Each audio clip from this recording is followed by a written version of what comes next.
네팔에 지진이 나기 전만 해도 네팔 카트만두는 거의 비포장도로였어요. 포장도로가 낡아버려가지고 훼손돼서 거의 비포장도로 되어 있어요.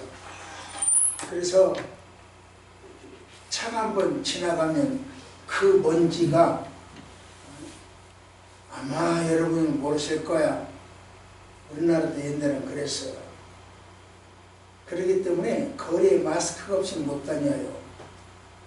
그들이 또 마스크를 쓰고 다니고, 여자들은 히잡이 있잖아요. 그 히잡을 마스크 대용으로 쓰기도 하고 그랬어요. 그렇기 때문에 길에 이렇게 지나가다가 서로를 몰라보는 경우도 있어요. 지인을 그냥 지나가는 그런 경우가 있어요. 제가 학교에서 수업을 마치고 이제 강의를 마치고 나서 시장을 이렇게 둘러보러 몇 사람이 같이 갔어요.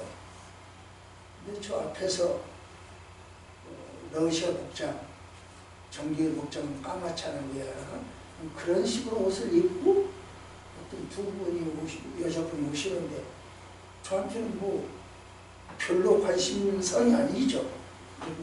쓱 지나치는데 그 중에 한 분이 어머!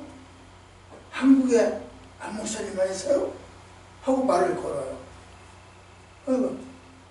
외국에서 한국말 들으면 여러분 알잖아요. 얼마나 기쁜지. 하고 그만하게 쏙 귀에 들어있잖아요. 나머지 폭탄이 터지든 말든 그 소리가 들리잖아요. 너무 반가워하고 예? 하고 돌아왔어요. 그런데 또 하나 돌려보면서 한국에 안 목사라는 것을 내가 한국에 안 목사라는 어떻게 알아? 알고 보니 그분이 한 선교사님의 사모님이더라고요. 그런데 그 당시 제가 CTS 방송국, 그 TV 방송에서 사연사색이라는 프로가 있었어요. 거기에 이렇게 출연을 했기 때문에 그 사연사색에서 강연할 때, 설교할 때 저를 알아봤다는 거예요. 그래 봤다는 거예요. 그래서 오늘 설교 제목이 3인 3색으로 되어 있습니다. 그래서 4인 4색의 영향을 받았지 않는가 이런 생각도 해봅니다. 예수님이 마태복음 5장에서 7장까지는 여러분 무엇이라고 알고 계시죠? 산상보훈이라고 있잖아요. 예수님이 산 꼭대기에서 가르쳤어. 그러니까 산 꼭대기에 올라가는 사람들은 권사님 하늘산 기둥 갔다 오셨어요? 좋았잖아. 그렇게 그 산 꼭대기에 가는 사람들은 열성파예요. 기도는 봐요. 쉽게 말하면 갈매산 꼭대기 올라가는 사람들, 하늘산 꼭대기 올라가는 사람, 불암산, 삼각산 꼭대기 올라가는 사람 열성파란 말이죠. 그 사람들한테 가르친 것이 뭐다? 마태복음 5장부터 8장 산상보훈이에요. 예수님은 그 사람들만 가르칠 수 없잖아요. 그 열성파들, 세계 여러 나라에서 모여있는 그 열성파들만 가르칠 수는 없잖아요. 내려와서 갈릴리 해변으로 가서 이렇게 가르치기도 하고 그러시죠. 그때 내려서 가르치는 이 5장에서 8장까지 산상수훈을 보고 이 마태복음 전체를 보면 뭐가 되냐면 사건이 일어난 지난번에 말했어요. 순서대로 물로 포도주 만들었고 그 다음에 병든 자를 고쳤고 팔을 부러진 자를 고쳤고 이렇게 순서대로 기록한 것이 아니고 이것하고 이 사건하고 이 말씀하고 갖다가 짬뽕해서 하나 또 이 사건과 이 말씀 또 이렇게 짬뽕해서 하나 이런 식으로 이 사건을 뒤죽박죽이 했어요. 주제별로 모았어요. 병 고치는 사건은 병 고치는 사건으로 그 다음 일으키는 사건은 일으키는 것 풍랑을 차지하는 것 자연을 치유하는 사건은 자연대로 이렇게 사건 주제별로 모았다. 왜 그랬을까? 이것은 마태가 그렇게 하는 것은 사건을 뒤죽박죽으로 이렇게 주제별로 모아놓은 것은 예수님이 이 땅에 오실 때는 왕으로 오셨지 않냐. 응, 맞아. 왕의 말은 권위가 있지 않냐. 그것도 맞아. 왕의 말은 역사를 일으키지 않냐. 길내라면 길내고 빵 사오라면 빵 사오고. 왕의 말은 역사를 일으키지 않냐. 그것도 맞아. 그러니까 왕의 말과 왕의 행적, 역사와 조화를 이뤄야 된다. 하나를 묶는 거예요. 그렇게 해서 왕으로 오신 성품, 그분의 말씀은 헛되지 않음을 함께 나타내는 것이죠. 예수님은 이 땅을 영원히 통치하실 분이다. 그런 이야기입니다. 언행일치죠. 마태가 이야기한 것은 언행. 이 말에서 이 사건이 나와. 이 사건이 있어 이 말씀이야. 이렇게 언행일치를 말하기 위해서 조합을 했어요. 주제별로 모아놨어요. 그 뒤에 8장은, 오늘 본문이 들어있는 8장은 나환자 치료, 백부장 하인 치료, 베드로 장모 치료, 귀신 들린 자들, 병든 자들의 치료. 그것은 단순히 치료가 아니라, 의사가 아니라, 거기는 반드시 말씀과 연결된 이면적 교훈도 있다. 이런 이야기죠. 아담의 범죄로 인해서 우리 인간들은 끊임없이 고통을 당합니다. 누구한테? 질병과 사단에게. 그런데 예수님은 사단의 그 역사와 질병의 괴로움을 단번에 말씀 하나로 해결을 하십니다. 그 능력을 보여줘야 되겠어. 예수님이 이런 능력이 있어. 보여줘야 되겠어. 그러니까 말씀이 있는 곳에는 사건이 있었고, 사건이 있는 곳에는 말씀이 있도록 주제별로 모아놓은 겁니다. 그 이야기입니다. 그러니까 결국 예수님이 계신 곳은 말씀과 사건 언행일치가 되어 있어. 그러니까 괴로움도 없고 질병도 없고 어려움도 없어. 다 고통도 없어. 다 해결돼. 그렇다면 하늘나라에 예수님 계셔야 하는 거예요. 예수님이 계시니까 거기에는 질병도 고통도 어려움도 있어야 돼요, 없어야 돼요? 없다는 거죠. 바로 그걸 이야기하는 거예요. 그러니까 질병이 없고 고통이 없고 어려움도 없는 그 세계 나도 가고 싶다 라고 하는 소망을 갖도록 하기 위해서 묶어지는 것이다. 이런 본문은 이런 교훈을 주죠. 어떤 게? 믿음으로 예수 그리스도의 구원과 축복. 믿음으로 누리는 거야. 남녀노소 빈부 귀천 신분이나 인종에 관계없이 누릴 수 있는 거야. 나환자도 백부장의 하인도 베드로의 장로도 다 유대 사회에서 존중받지 못하는 사람들이야. 그렇지만 예수를 만나서 존중받는 존재가 되었어요. 그러니까 성경은 이렇게 해야 되죠. 시작.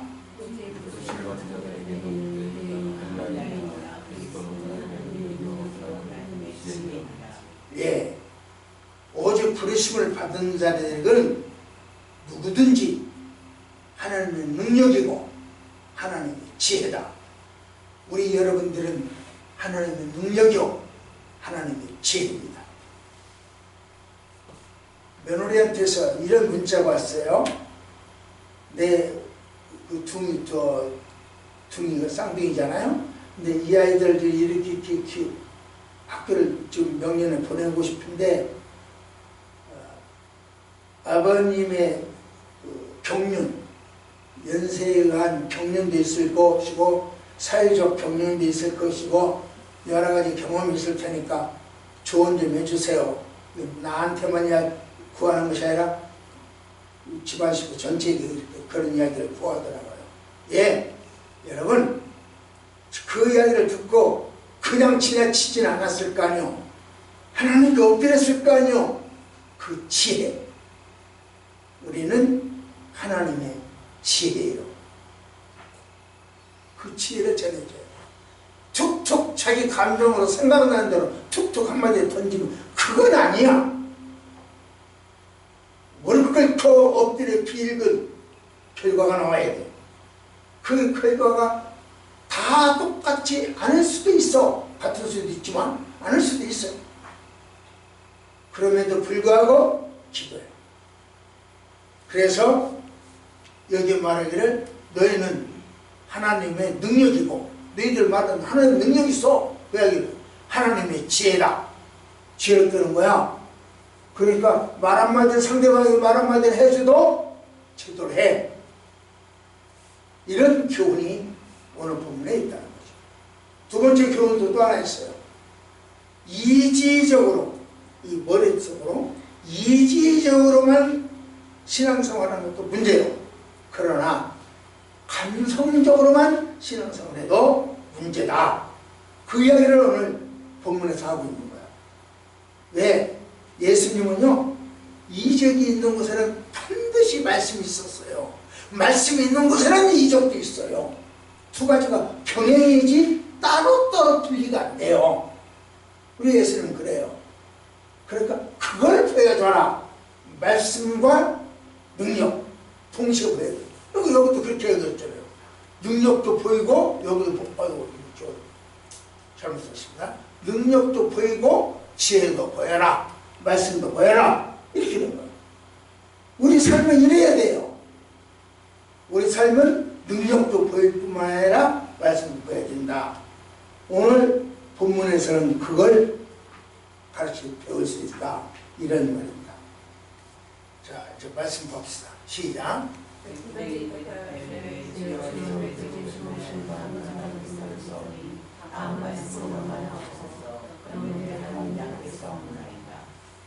이게 그냥 보통 이야기가 아닙니다. 우리 이야기는 잘 알죠. 아, 예수님 오지 마세요. 그냥 말씀만 하세요. 오시려고 그래요.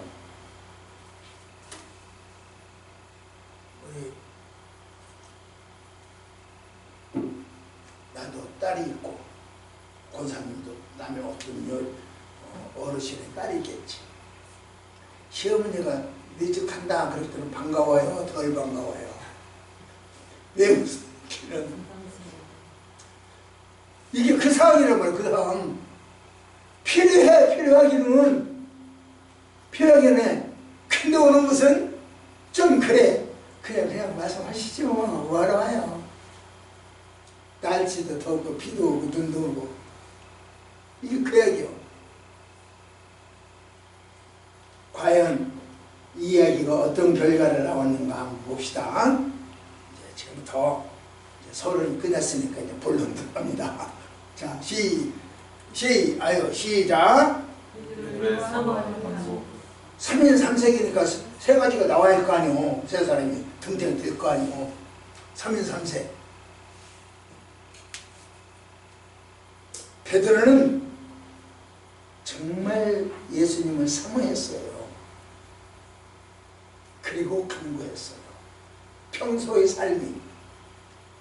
그러니까 여러분들이 잠자면서도 주여, 화장실에서도 주여, 길거리 가면서도 주여, 사모해 사모. 그 이야기가 입술에 안 붙어 있다는 것은 베드로처럼 간구하지 않는다 그런 뜻이에요. 그 말이 붙어 있어야 돼요. 저 이제는 은퇴했습니다만 저 공항에 공항 베델교회 목사님이 지금 은퇴했어요. 그분이 한강 올림픽 때로 그를 실적이 달리는데 너무 피곤하니까 꾹꾹 주는 거야. 그래서 이 차가 한강으로 지치는 거야. 빠지는 거야. 그러니까 옆에 계시는 옆에 탔던 사모님이 쫙 놀라면서 예수의 피, 예수 피 하면서 이 목사님이 팔을 쳤어. 깜짝 놀랐고 사고를 면했어요. 지금도 오래전 이야기인데 지금도 이따금씩 그 이야기를 해요. 자기 이야기가 있어요. 저는 주여요. 이분은 예수피야. 각자가 있어요. 모르겠네. 어떤 분은 할렐루야 되고 어떤 사람은 아멘도 될 테죠. 자기 것이 있어야 돼요. 만일 자기 것이 없다고 한다면 신앙생활 다시 하세요.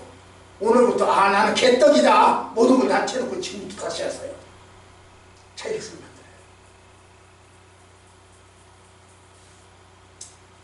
중동의 유목민들은요, 그 이웃과 더불어서 함께 사는 것이 참 어려운 구조요. 오죽하면 아브라함이 저 갈대아우로 이라크죠. 티그리스 유프라테스 거기서부터 데려온 그 하란인데 거기서부터 데려온 저기 그죠 조카 롯 800km예요. 800km 800km를 함께 동고동락 걸어왔던 롯과 헤어져요. 그만큼 중동의 이 주민들은 모여 사는 것이 어려워요. 유목민들은요. 목초지를 확보해야 되니까 너 여기서 살고 나 여기서 뚝뚝 떨어져야 돼요. 따라서 이쪽에서 마을에서 한 사람을 만났으면 저쪽 마을로 가려면 야곱도 사흘길을 떨어져요. 사흘길. 자기 꽃하고 삼촌 꽃하고 사흘길 떨어졌다고 그랬잖아요. 그만큼 뚝 떨어져야 돼요. 그래야 먹고 살지. 양들이 먹고 살아야 되니까. 그러니까 한 사람이 이쪽에서 저쪽까지 가려면 쉽게 펴고 사흘길 가야 돼요. 얼마나 멀어. 그런 목초지에서 아브라함이 살고 있는데 점심 식사가 끝나면 반드시 오침을 해요. 오소부들은 더우니까. 가장 더운 때 1시, 3시라고 그러잖아요. 가장 더운 때가 오심을 해요. 나무 밑에서 잠을 자려고 누워있는데 자기 집 앞에 3사람이 지나가. 그러고 보니까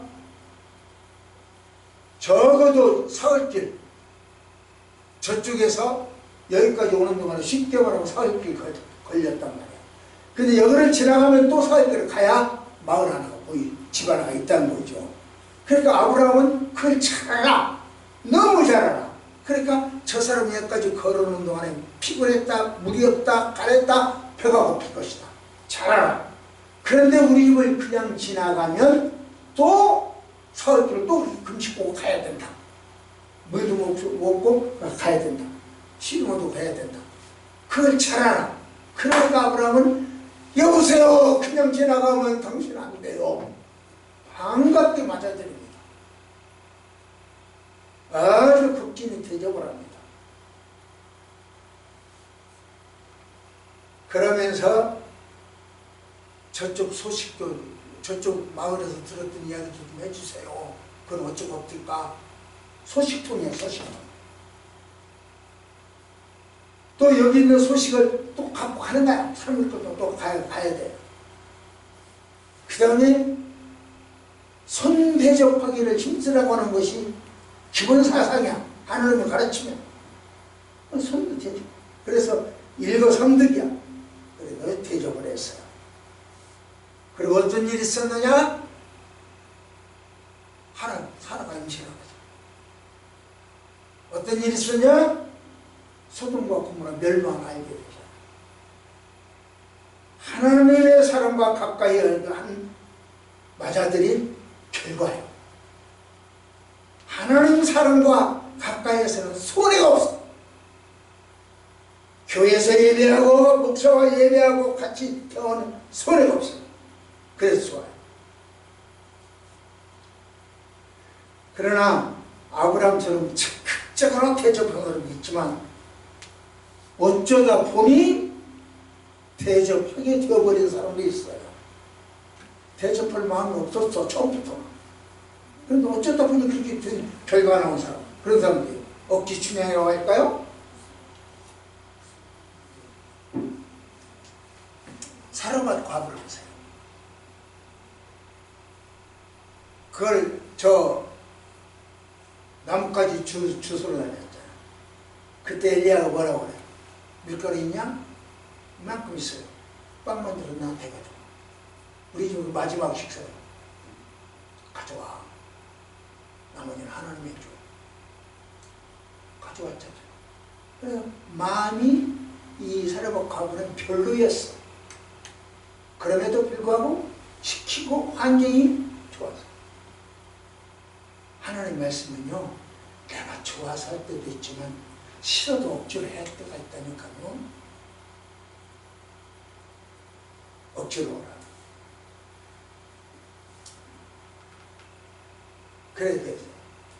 그래서요,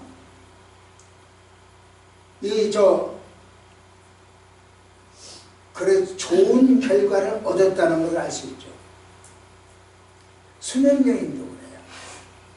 수냄 여인도 엘리야가 수냄 여인, 야, 나 내 방앗간 내놔.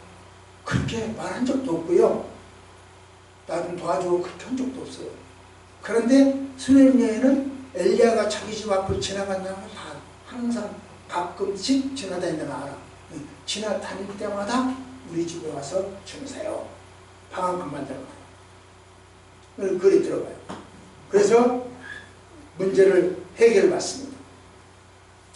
본문이 그래요.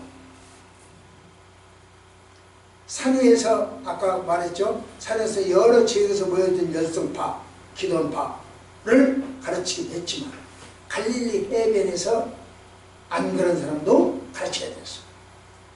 그렇게 가르치다가 베드로 집에 들어갔어요. 베드로 집에 들어가면 나 너희 집 갈게 예고하지도 않았어요. 가도 좋으냐? 하고 청하지도 않았어요. 그냥 이유 없이 쑥. 그만큼 평소에 베드로 집은 스스럼 없이 당신 집처럼 서슴없이 들어갔어요. 머리 들 곳이 없고 거치할 곳이 없는 예수님. 베드로 집은 당신 집처럼 드나들었어요. 그 무렵에 백부장이 찾아와요. 내 하인이 이렇습니다. 내 하인 좀 낫게 해주시오. 치료해 주시오. 이렇게 하요. 그러니까 예수님, 아 그래? 내가 너희 집 따라갈게. 너희 집 어디냐? 가자. 함께 가자. 그렇게 얘기를 해요. 그래 예수님이 베드로의 집에서 너무 이용을 많이 했기 때문에 미안해서 그리 간다고 했을까요? 왜 대충 그리 옮기려고 따라간다고 했을까요? 함께 간다고 했을까요? 하여튼 예수님은 제안을 했어. 그렇게 제안을 했어. 그런데 내가 가서 고쳐줄게. 17절에서 그래. 그러니까 백부장이 이야기하기를 다쳐? 아니 뭐야?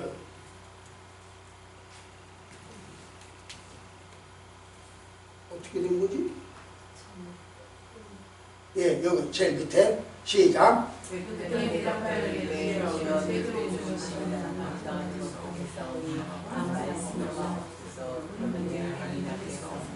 들어오지 마세요. 우리 집 오지 마세요. 그래. 예수님은 내가 너희 집 갈게. 그랬더니 오지 마세요. 시어머니요. 권사님 시어머니가 너희 집 갈게. 그랬더니 에이 그냥 오지 마세요. 더운데 뭐하러 와요. 지금 그러고 있는 거. 안 그랬어요? 그랬다가 쫓겨날 거라고. 이런 식이에요. 그런 식이야.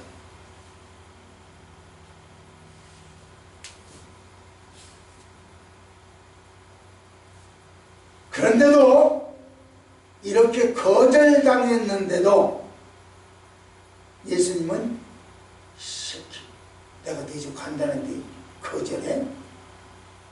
그러지 않았어요. 섭섭해하지 않았어요. 뭐라고 했습니까? 이스라엘에서 최고다 그랬어요. 이스라엘에서 최고의 믿음을 갖다. 그게 10절이에요. 거절당하고도 칭찬하셨어요. 이 이야기는 뭐냐? 백부장이 지난번에 이야기했죠. 자기 집이 눈치해서 오지 말라고 한 것이 아니다. 백부장은 그 당시 식민지에서 사는 통치자이기 때문에 저 일본 사람들이 우리나라에 와서 얼만큼 화롭게 잘 살았다는 알잖아요. 그렇게 잘 살았어요. 백부장이. 그런데도 누추하다고 그랬어. 무슨 말이냐? 내 심령이 누추합니다. 이 집에 사는 사람들이 누추한 사람들입니다. 당신같이 거룩한 사람과 접할 말을 섞을 사람들이 못 됩니다. 그러지 마세요. 이 그룹이 달라요. 결이 달라요. 보지 마세요. 이렇게 해야 됩니다. 그러니까 따봉이다. 치료보다. 그런데 돈 많고 권력 있는 삭개오도 예수님을 보고 싶었죠. 얼굴이라도 자기 집은 고사하고 예수님 얼굴이라도 한번 봤으면 좋겠다. 나무꾼에 올라갔죠. 그런데 예수님 뭐라고 해요?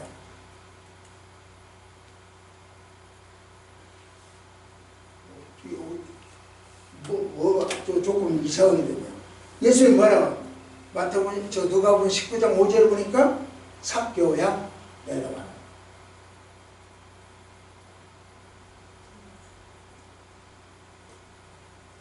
오늘 밤에 내가 너희 집 갈 때 내려와라. 삭개오 집에 간다는 거야. 삭개오의 도움을 보는 거야. 베드로 집에 가실 때는 동의를 구하지 않고 쑥쑥 그냥 떠나더라고요.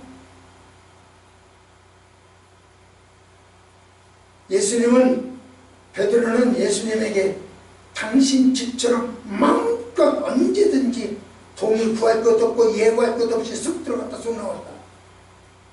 여러분 집에 갈 때 나 집에 갔다 좋아? 하고 집에 가는 사람이 어디 있어? 그냥 마음껏 쑥쑥 드나들지. 지금 베드로의 집은 예수님이 그랬어요.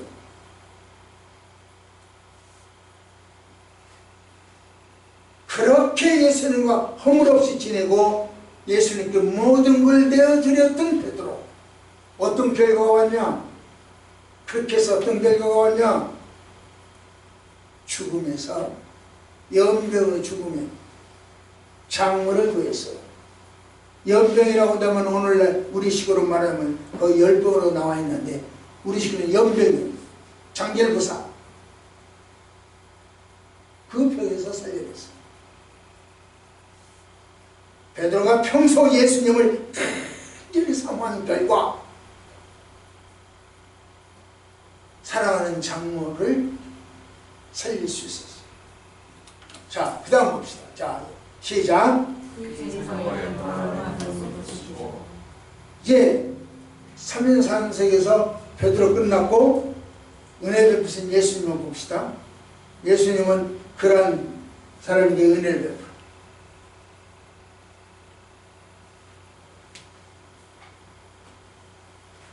가정에요. 여러분들 그 환자가 병원에 누워있을 때 목사가 방문한다 통보를 하면 꺼려하는 사람도 있어요.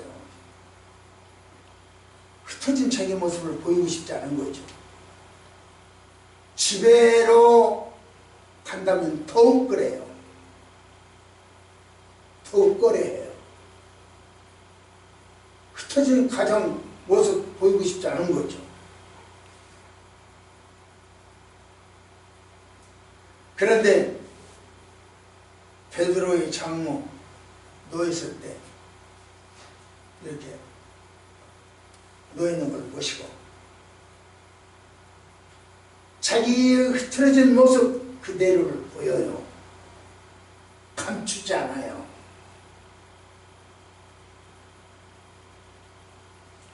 이게 응답받는 비결이요. 내 모습 이대로 주 받으소서. 응답받는 고치려고 안 해도 돼요. 예수님 앞에서는 있는 그대로를 보여줘야 돼요. 환자가 의사에게 숨기는 것이 없어요. 아무리 취약하고 감추고 싶은 부분이랄지라도 보여줘야 돼요. 말해야 돼요. 그래야 치료받아요. 예수님에게 그것도 보여줘야 돼요. 그래야 치료받아요. 베드로 장로가 그랬어요. 보세요. 시작. 네.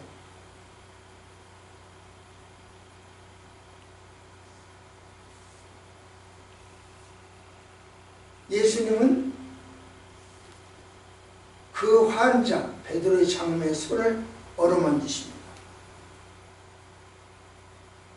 유대사회는요 남녀가 유별합니다.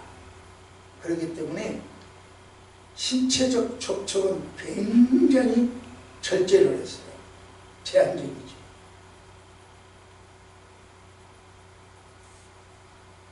그런 사회에서 예수님은 베드로 장로의 손을 지금 만지고 있는 거예요.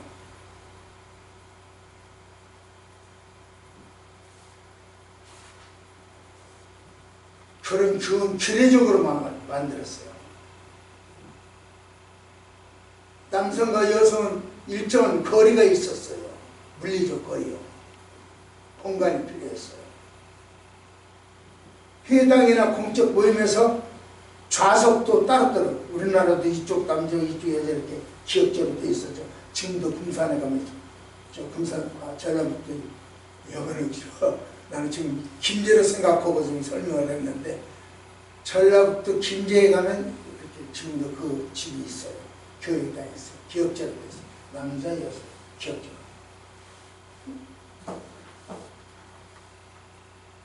그런데 예수님이 수가성 여인하고 우물가에서 앵두랑 우물가에서 단 둘이만 있어요.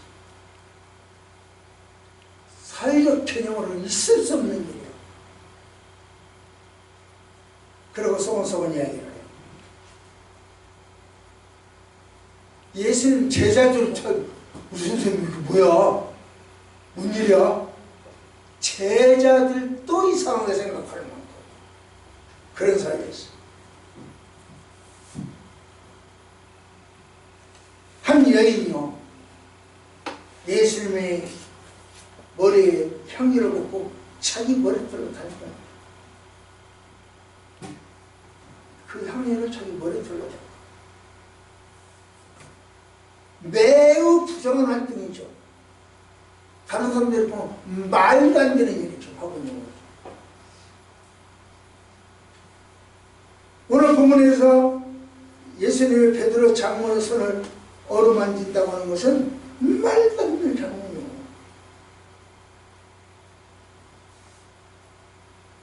왜 그랬냐? 이거 중요하잖아요. 예수님의 사역은 율법의 매일 사역이 아니고 사회적 경계를 뛰어넘는 사역이다. 그걸 이야기하는 거예요. 은혜 중심이다. 그걸 이야기하는 거예요. 그렇기 때문에 예수님 사역은 저기가 어디 제한을 받지 않는다. 그런 이야기죠. 그걸 지금 말하고 있는 거예요.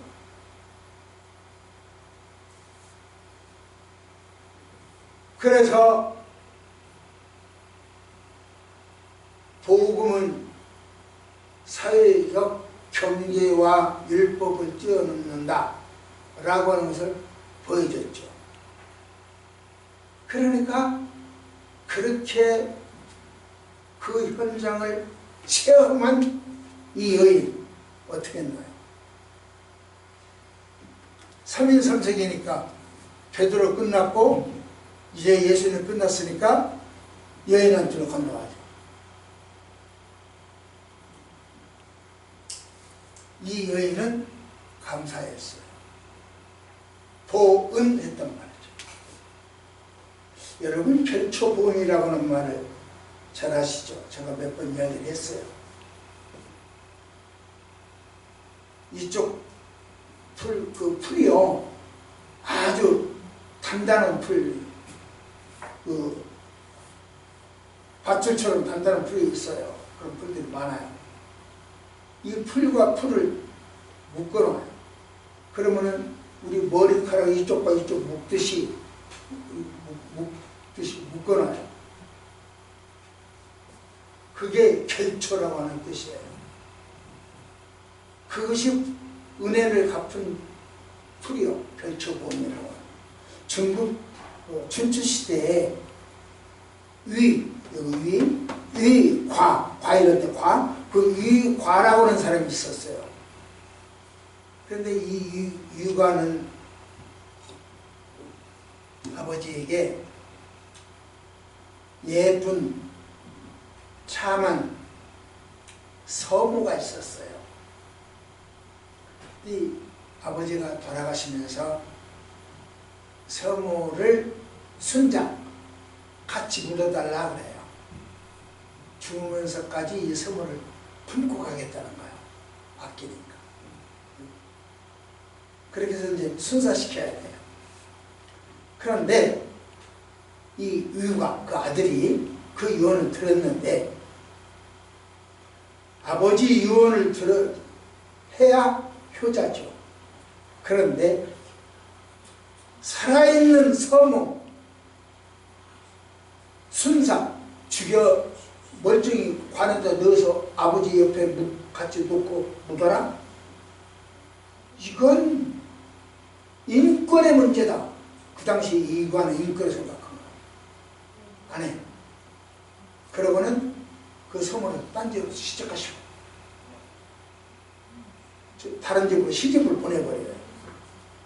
죽이지 않고. 그러니까 굉장한 은혜를 입은 거 아니오. 어느 날 이 두회라고 하는 사람하고, 이 춘추 전국 시대니까 위과하고 전쟁터에서 만나야 돼요.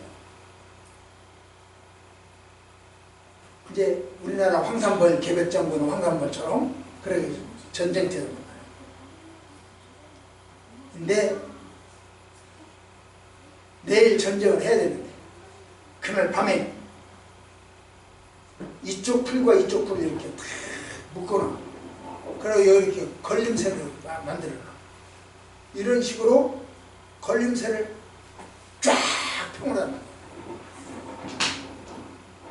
상대방 두희라고 하는 장군이 지나갈 수 있는 그 길목을 다 쫙 이렇게 묶어놔요.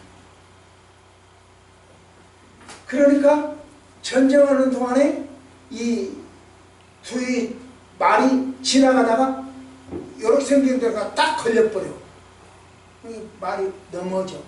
그리고 두희도 그 말에서 떨어지죠. 그래가지고 전쟁에서 승리를 해요. 누가 그렇게 묶었냐? 이 서무의 아버지가 돌아가셨는데 그 혼령이 나와서 묶었대요. 그런 것이 있는지 없는지 진짜인지 가짜인지는 그만두고, 내가 진위를 따지는 것이 아니라 지금 이야기는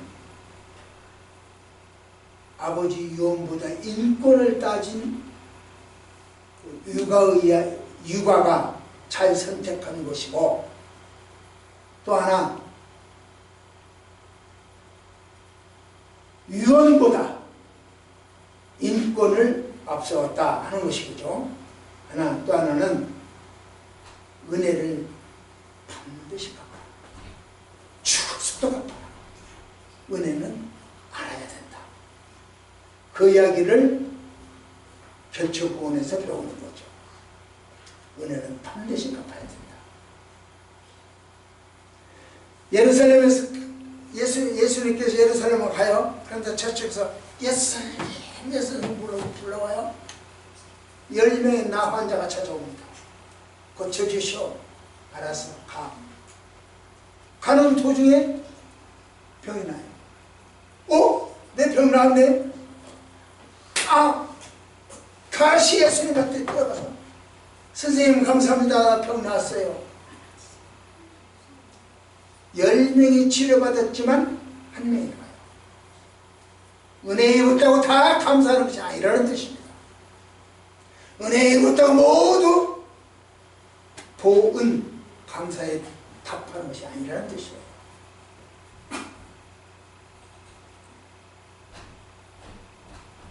부모를 죽이는 자식, 은혜에 입었다고 다 갚으면 안 해요. 자식을 죽이는 부모 마찬가지.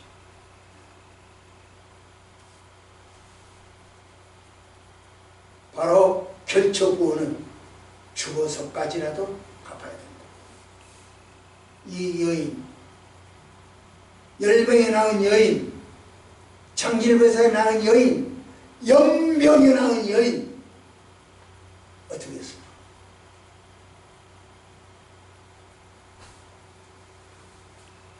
그때부터 예수님을 섬기기 시작합니다. 수종 들었어. 여기 보니까 수종 들더라 그랬잖아.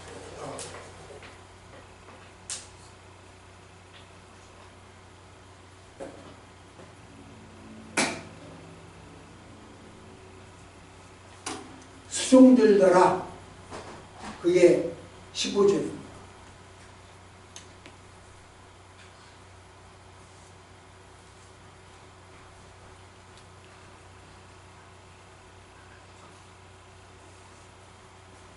수가성 여인은 자기 생계의 물통을 버려두고 마을에 들어가서 복음을 전했어요. 사렙다 과부는 생존을 위한 마지막 빵을 엘리사에게 바쳤어요.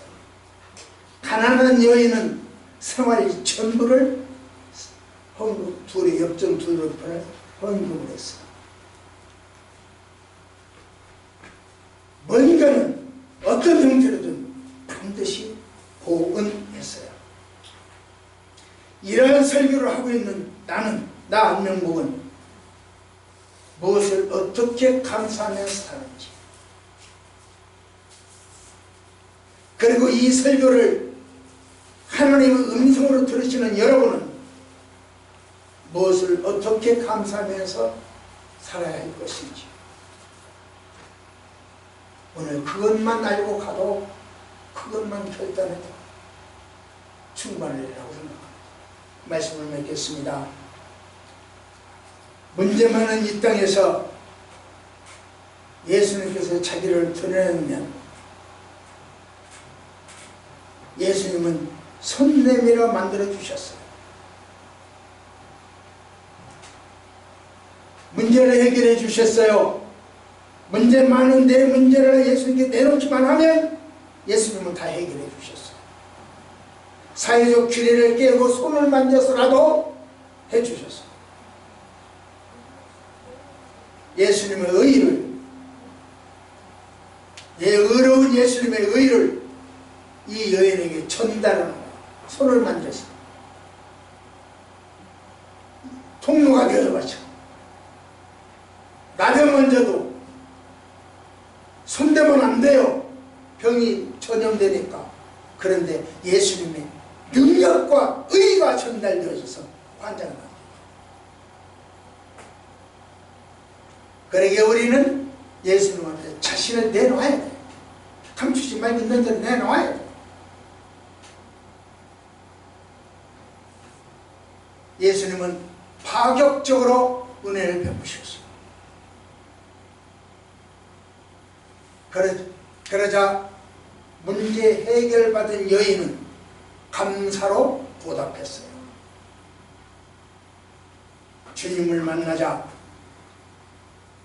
자기 자신을 오픈하면 예수님은 만져주시고 파격적으로 은혜 주십니다. 주님 앞에 내놓으십시오. 주님이 여러분의 문제를 해결해 주실 줄 믿습니다. 기도하십시오. 하나님, 병든 몸 주님 앞에 내놓습니다.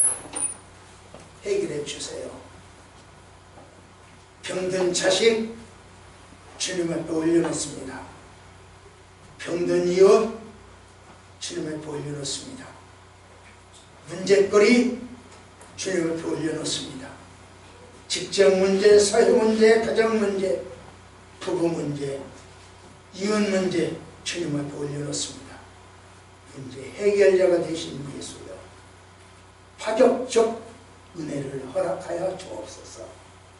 예수님 이름으로 간절히 기도드립니다. 아멘.